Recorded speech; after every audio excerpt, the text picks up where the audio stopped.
Hello and thank you for watching. This is a video to show you how you can use your PS3 controller on your PC to play new games and old games.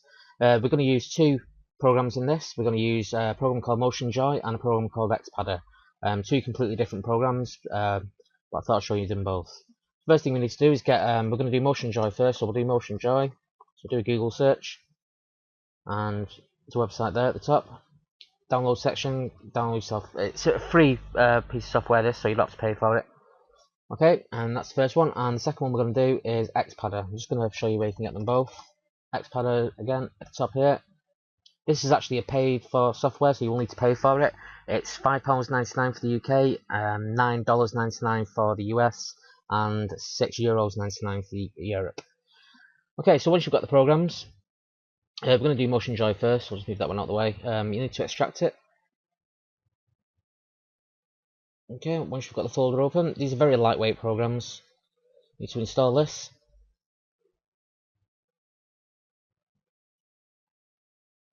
As you would normally.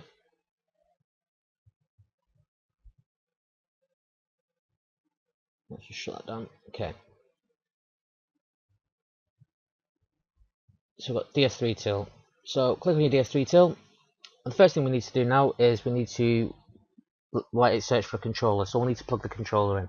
You will need to plug it in on USB to start with. We'll look at how you can get Bluetooth on it in a moment.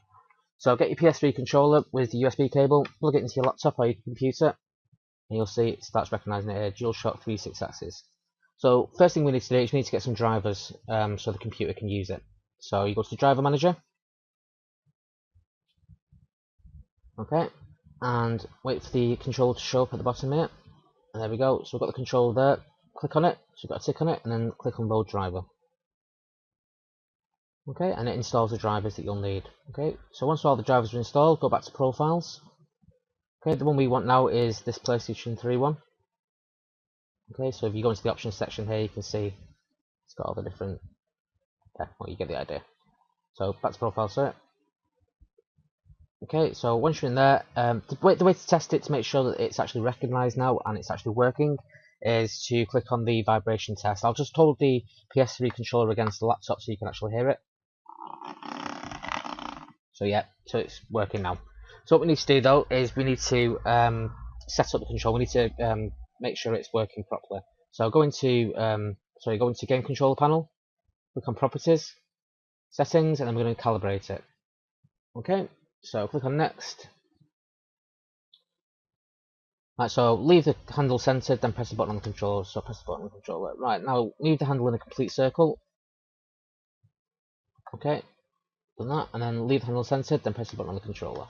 Okay, move the Z-axis all the way up and down. Right, we don't have a Z-axis on this because it doesn't work that way. We don't have the oh, wait 1 second, sorry, I went too far forward then. It doesn't use a tilt or anything like that. Next, X-axis. So the X-axis is obviously left and right. So we need to go left, right, left, right, left, right, left, right, left, right. And then click on the button again. And then Y-axis is up and down. Up, down, up, down, up, down, up, down. So just do it a couple of times. Click on the button again. Then rotation, we don't have that. Dial, we don't have that. Slider, we don't have that. Okay, click on finish. And then apply. Okay, so that's set up now. That's calibrated. So pretty much you're ready to rock and roll now with this. If you wanted to add Bluetooth, if you've got Bluetooth, my laptop doesn't have Bluetooth, but I'll show you roughly what you need to do. Go into Bluetooth pair. It'll show the controller that we're actually using because it's on your defaults here, because it's always classed as your default. So Bluetooth pair. At this point, you normally select down which Bluetooth adapter you're using. So if it's on your laptop or it's on your PC, you select the laptop you wanted or the PC you wanted, and then you just click pair now, and it'll pair it. Then you'll be able to unplug it and then link it Bluetooth. But like I said, I don't have Bluetooth on this laptop unfortunately, so I won't be able to show you that. But that's pretty much it for this. Okay, so now we're going to look at using Xpadder. Okay, so let's get Xpadder out. Okay, this one's a bit more in depth. It does take a little bit more setting up because this one generally, the idea behind this one is it emulates the keyboard and the mouse, which is really handy for old games like DOS games and things like that. So you can really play around with it and make different profiles. You can actually download profiles once you purchase Xpadder. you get a username, what have you, for the forum, and you can actually download profiles from there and themes and what have you. The profiles are really handy. They can do like Call of Duty profiles, so you don't have to set it up all manually yourself. It'll just automatically set up the profile for you. But I'm just going to show you how to set up one manually so that you can see how it's done. Okay, so click on these. It doesn't actually install to the computer. It's very lightweight. It just sets up all the config files and everything within this folder that you're using. Okay, so the first thing we need to do is we need to create a layout. Okay, so we're going to use the PS3 controller as a template. So first off, we're going to use the D-pad. So we've got a D-pad here. So it says press up, down, left, right. Okay. So then just move this about. You can move these about wherever you want. Again, from the forum, you can actually download themes. So you'll have like a picture of a PS3 controller, and it'll have the buttons. So you don't have to set up all this manually. But it's nice to know how it's done. Next thing we want to do is buttons. So basically, to add the buttons, you just click a button on the gamepad, and it'll appear on the screen. So we'll start off with the triangle button. Triangle button's there. So let's go to that. Got a square button. That's there. Circle button. That's there. And the X button. That's there. I'm not going to make it. I'd normally take a bit more time over this, but I'm just going to do it quick. Got a select button. Start button. You might as well add the PS button as well, because why not? It's there. You could use it for something, I suppose. Top left shoulder button, so L1. And L2, bottom shoulder, left shoulder button, and top right R1 and R2. You can set these up in any way you want, whichever way you feels best for you. But that gives you a general layout of a PS3 controller. Okay, so what we'll do is then click OK, and as you can see here, now we're ready to start mapping. Okay, so we can save this actually. We've got this controller set up here. We know this is for our PS3 controller, our PS controller. So we're going to save as. So we're going to save this one as a PS3 controller. Click save. Okay, so we know this one's called PS3 controller now. So every time you open PS3 controller, it'll show this layout. Okay, and then we're going to set a new profile. So we've got a new profile. Because it's number 1, you can set up a few different ones. So you got to 8, sorry, there.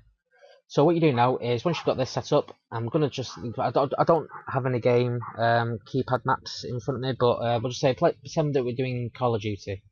Okay, so first thing we need to do is map what we want each key to do.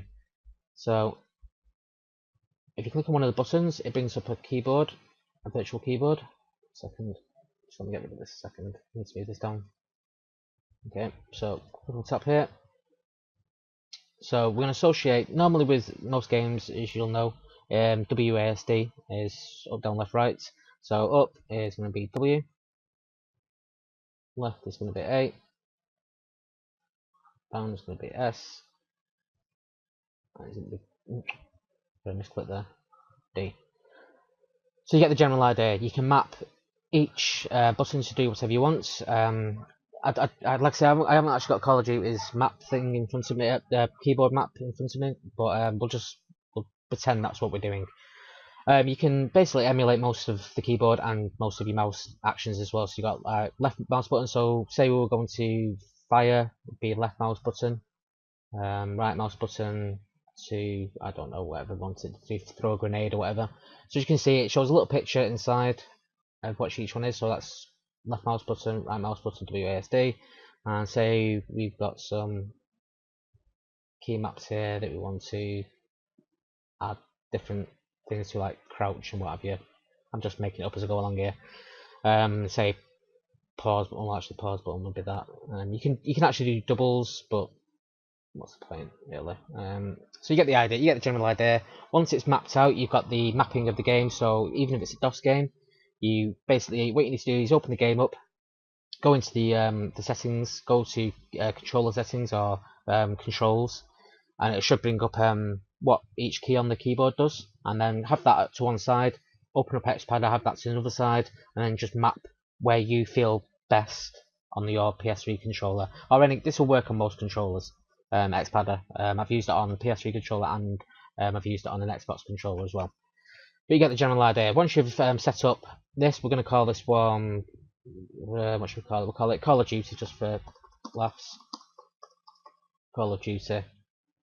Okay, and that's set up now. So you've got to save Call of Duty at a PS3 controller. So as you can see, I'm just using WSD here on the PS3 controller, and each one of these having an action. Okay, so what we're going to do is I'm just going to show you how easy it is to set back up after you've done this. It'll always stay open in the background, which is really handy.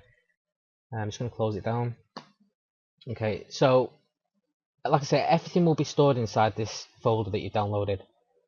So in here you can see your PS3 controller. That's your the controller that was set up before, and you've got your Call of Duty profile there. So if you just open up Xpadder again, it automatically opens that one. But if you wanted to change it, you can open. Well, we're going to open that one anyway. Opens it, and same with this.